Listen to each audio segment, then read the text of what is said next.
स्वर्ग की करेंसी। यह कहानी एक बहुत ही जिद्दी पैसे वाले आदमी की है। यह आदमी बचपन से ही बहुत जिद्दी और कॉम्पिटिटिव माइंडसेट का था। वो जब कोई भी चीज़ करने की ठान लेता तो उसके पीछे पड़ जाता और कभी भी हार नहीं मानता। इसी स्वभाव के चलते 50 की उम्र तक आते आते उसने कई कंपनियां खोल दीं और अब वह शहर का सबसे बड़ा उद्योगपति बन चुका। उसकी कंपनियों में हजारों लोग काम करते थे। यह उद्योगपति एक दिन अपनी गाड़ी में सफ़र कर रहा था। ड्राइवर ने उस दिन गाड़ी में कोई गाना बजाने की बजाय एक सत्संग चला दिया। उस सत्संग में कोई धार्मिक गुरु प्रवचन दे रहे थे।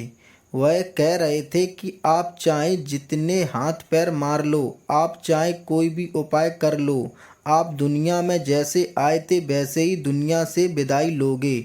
गुरु ने इस बात को गहराई से समझाते हुए कहा कि आपने ज़िंदगी भर जो भी कमाया है या जिसके लिए आपने अपनी पूरी ज़िंदगी खपा दी है, चाहे वह घर हो या धन हो, शोहरत हो या और कुछ भी, वह सब आप अपने साथ कभी नहीं ले जा पाएंगे। अपने स्वभाव के अनुसार व्यापारी इस धर्म गुरु के बोलने को एक चुनौती की तरह स्वीकार कर लेता है। व्यापारी ठान लेता है कि वह इस धर्म गुरु के शब्दों को गलत साबित कर देगा। वह कुछ ऐसा करेगा कि वह अपना कमाया हुआ धन मरने के बाद भी अपने साथ लेकर जाएगा। उस दिन से उद्योगपति दिन रात यही सोचने में लगा रह जाता है कि वह क्या करे जिससे वह इस चुनौती को जीत पाए। कुछ दिन बीत जाते हैं लेकिन उसे कोई भी ऐसा उपाय नहीं मिलता जिससे वह उस धर्मगुरु की बात को गलत साबित कर पाए।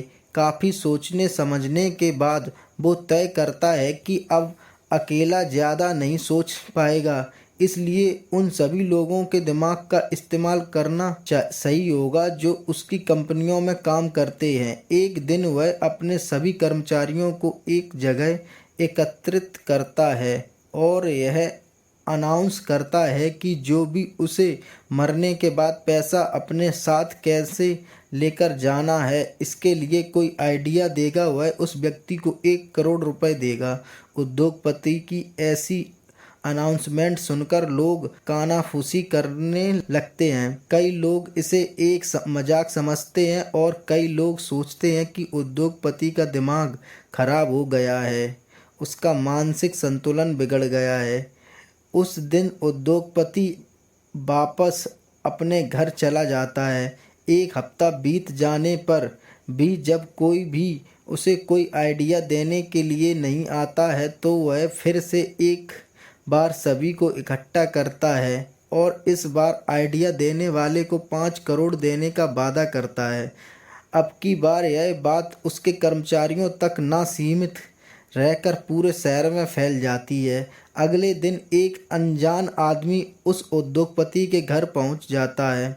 वह कहता है कि मैं आपको वही आइडिया देने वाला हूं जो आप चाहते हैं, लेकिन उसके लिए मेरे कुछ सवालों के जवाब आपको देने होंगे। उद्योगपति की आंखों में चमक आ जाती है। वह सोचता है कि आखिरकार मुझे कोई उपाय मिल ही गया। उद्योगपति उस आदमी से कहता है, पूछो, तुम्हें जो पूछना है। उद्योगपति से पूछता है, क्या आप कभी अमेरिका गए हैं? उद्योगपति कहता है, हाँ, कई बार।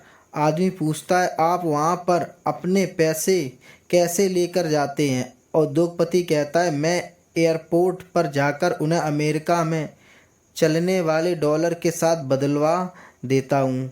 आदमी उद्योगपति से एक के बाद एक कई देशों के नाम बताकर यही सवाल करता है और उद्योगपति उसे हर बार जवाब देता है कि वह उस देश की करेंसी को एयरपोर्ट पर एक्सचेंज करवा लेता है ताकि वह जाकर उन पैसों को अपने हिसाब से खर्च कर पाए। बार बार एक तरह का सवाल सुनकर उद्योगपति चिढ़ जाता है और वह उस आदमी से कहता है कि तुम ऐसी बेवकूफ़ों जैसी बातें क्यों कर रहे हो? सीधे सीधे मुझे उपाय बताओ कि मैं कैसे अपने साथ अपने सारे पैसे मरने के बाद भी अपने साथ ले जा पाऊंगा। आदमी कहता है, यही तो मैं कब से आपको समझाने की कोशिश कर रहा हूँ। जैसे आप इस देश के पैसे दूसरे देश में इस्तेमाल करने से पहले उस देश के पैसों के साथ एक्सचेंज करवा लेते हैं, वैसे ही आपको मरने से पहले अपने सारे पैसे स्वर्ग की करेंसी के साथ एक्सचेंज करवाने पड़ेंगे।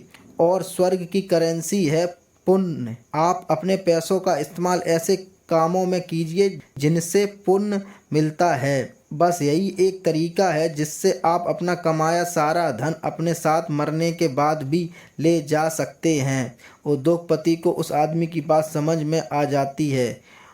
वह उसे उसके हिस्से का इनाम देता है और अपना बाकी का सारा जीवन दान धर्म और गरीब लोगों की सेवा में लगा देता है।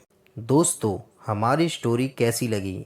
अगर अच्छी लगी हो तो लाइक करें, शेयर करें और चैनल को सब्सक्राइब करें।